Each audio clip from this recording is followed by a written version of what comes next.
Waka, what's up, and welcome back to the channel for yet another SC Finch Transformers review, authentic Transformers review. And we're looking at something of the mainline persuasion today, specifically the Studio Series, and we're going to be looking at Bumblebee Shockwave from that collection. And of course, this figure today is provided to us by JJ. This is his figure. He has already unboxed it, as well he should, but he has lent it to the channel for review. And of course, he is a huge supporter of the channel and a very good friend, so we are very thankful to him for that. But either way, we're going to take a look at this figure today, and firstly, we're going to take a look at the boxes. Even though he's already unboxed, we will still get a good look at him. And of course, this is the Studio Series 86 box, so of course we have the Shockwave right there. He's got a little eyepiece that's glowing. He's got his little cannon. I love how this cannon has just kind of evolved from this little hand cannon in G1 to this like huge Gatling gun type thing over the years. Shockwave Studio Series 110, whatever 110 means. It is from the Bumblebee movie, Takara Tommy and Transformers Generations. You have another picture of Shockwave on the side, Studio Series on the box,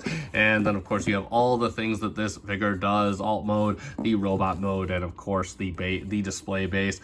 And of course it has, where's the authentic sticker? I'm looking through the authentic sticker. That's okay, we're not going to worry about it. And we got the Autobot symbol, even though he's a Decepticon. And of course we have, oh, there it is, Transformers Authentic, because we have to state that these days. And then we have another shot of Shockwave on the side. And that's about it for the box. We'll take a quick look at the instructions. And of course, they are all pictorial as usual and very simple. His transformation is very simple and odd. And of course, I'm showing them to you upside down. That'll probably help. But either way, you can kind of get a look at what those look like. And that's pretty much it for the instructions and box, all that he comes with. So let's get a good look at the figure. And of course, there we have Shockwave right before us. And he looks really good. This is a really good looking figure. He's got that nice kind of lighter purple shade that we see in G1. I love and it is clear yellow plastic for the eye. That is really cool. You can see it has a little light in it. I believe this is light piped. Actually, let me check it. And I'm not going to check and make sure on camera because you can't see it on camera, so it doesn't matter.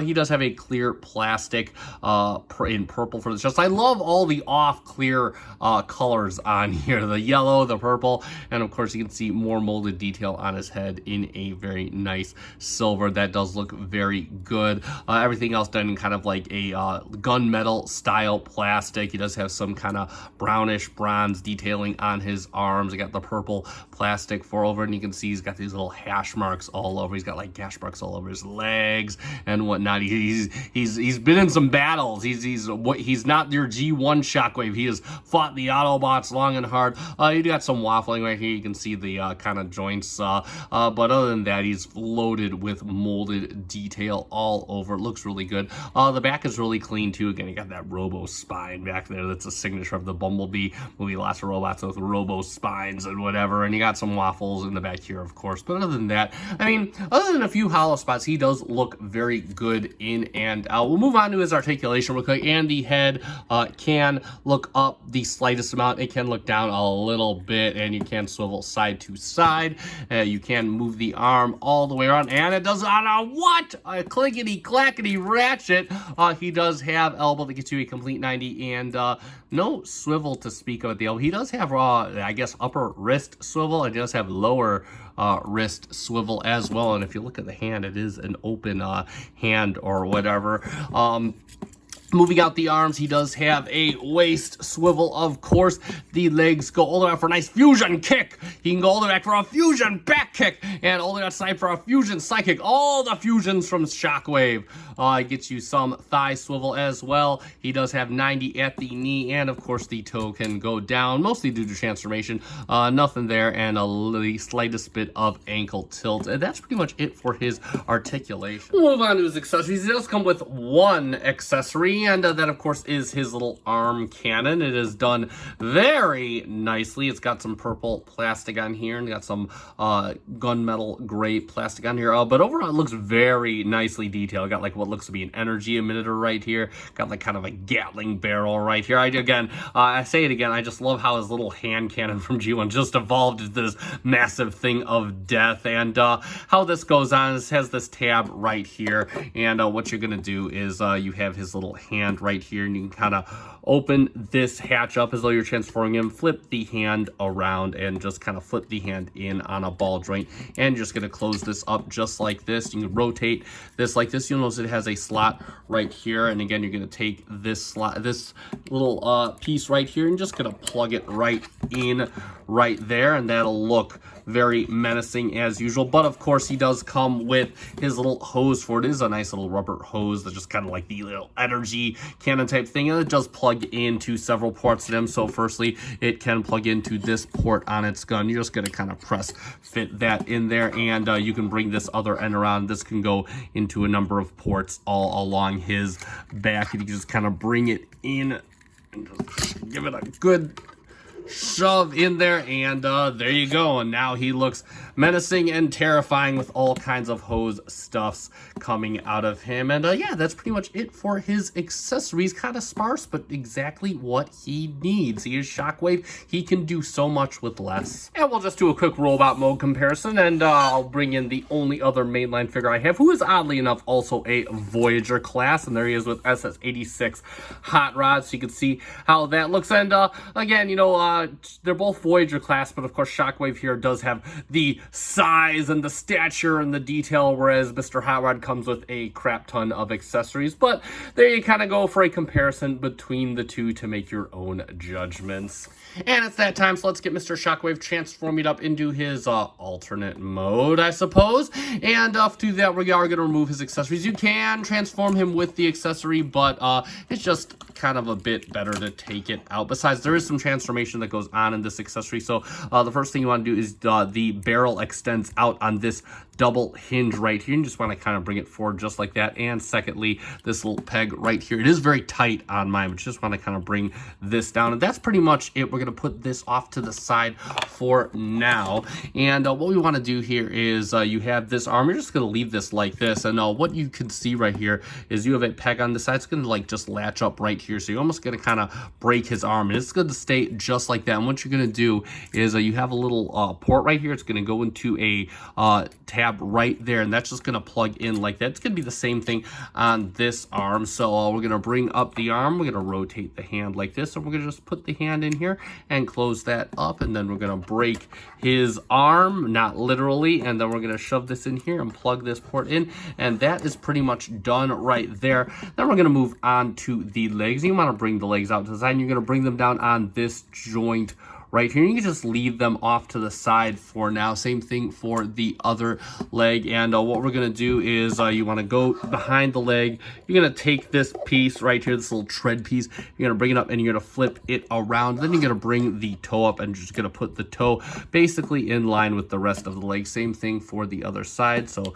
pick this up, flip it around, push it in, and bring that just like that. And then your legs are good to go. And what we're going to do next is you're going to basically pull his chest out. You're going to kind of basically just rearranging him. And it's just going to come down to this like double hinge right here. And it's going to go down. It's going to, you see, it's going to bring this port up. And you have two tabs right on here. And that's going to plug into two ports on his legs. So you want to make sure that it lines up directly with his legs. And there we go. Those are locked in right there.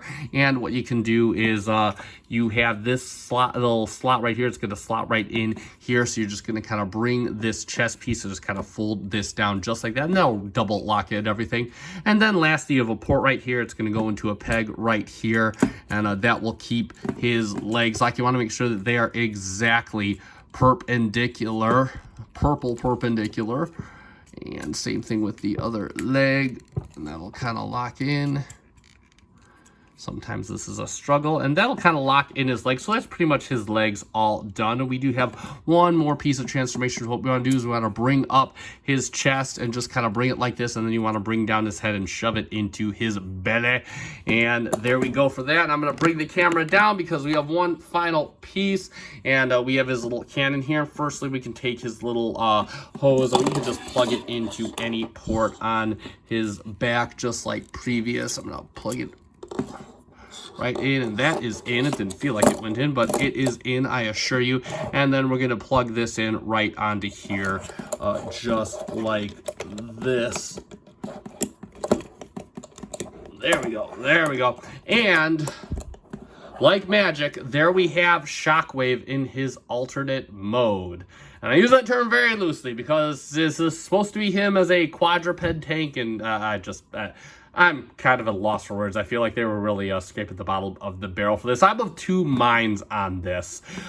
In a way, yes, you know what? Megatron is a tank in every other iteration that isn't G1, including probably the Bumblebee movie. So Shockwave, who was a gun in G1, should be a tank as well. It's just the nature of the tank that he is. You know what he reminds me of? An armored core. A quadruped-legged armored core unit. That's what this guy reminds me of. It seems like it was such a stretch. Like the creators are just looking. It's like, oh, he's got to change into something. You know, I will say this. If I were buying this figure, I would just be like, you know what, just make him not transform. Just use the money elsewhere. Just make him totally badass in some other way. But again, he is a quadruped tank. He does have wheels on the bottom. This is just his body rearranged. That's how much a stretch this is. He does have the wheels on the treads. He typically does roll. I was rolling him on my couch earlier, but my table stinks and he can't really roll around. The tank turret will come up and it can rotate from side to side. It can go a few clicks. You can have a shoot all the way up if you want. You can launch a flare. So I guess that is a little bit cool. But overall, this mode just feels a bit like a stretch. And that is pretty much it for his tank mode. We'll do one quick comparison in tank mode in just a second. And before I forget, you'll have to forgive me, I've never gone directly into a transformation since this one was so incredibly simple. And we just kind of went through a whole bunch of motions there. But there he is with Studio Series 86 Hot Rod. And I mean, he's a Bumblebee bot. So of course, he is massively bigger than Hot Rod. He's just a very massive tank of a figure, a beast of a tank, if you will. So there we go for our quick comparison. And before I forget, because I always tend to forget with these Studio Series figures, he does come with a display base that does act as the backing for the box. And you can kind of put him on there, and it has the background of Cybertron. He actually has another piece of the box backing that almost kind of looks like the display base, but it is not. I guess you could use both of them if you want to, but of course that is also an option if you decide to use it. I'm not sure I'd ever use something like this, but it's good to know that you can. So there you go for that. So let's summarize on Transformers Studio Series Bumblebee Shockwave, and what an update from the core class figure this is. It took about a year, but man, he is tall, he is imposing, he is loaded with some nice details, and I absolutely love the use of the clear plastics on this guy in the yellow on the eye and the purple on the chest. I think that is absolutely gnarly and too cool. And that being said, this gets a recommend for me strictly for the robot mode alone. The transformation is fun and simple. I just don't know what he's transforming into, but nevertheless, if you want one of your own, it's a mainline figure, so you check stores. I would say I'll put a link to Big Bad Toy Store. I'll put a link directly to the figure if I find him in stock on there, so you can save yourself a trip to the store if you so desire. And this is going to conclude this review, so you guys know what to do. If you found this video fun and informative, let me know by hitting that like button. If you are not yet subscribed, I do Transformers on a regular basis, mostly Masterpiece, but I am starting to do a lot more of these mainline figures, especially when JJ is so gracious enough to lend them to me. And that is going to conclude everything. I have been FC Finch. Thank you so much for watching. Good night.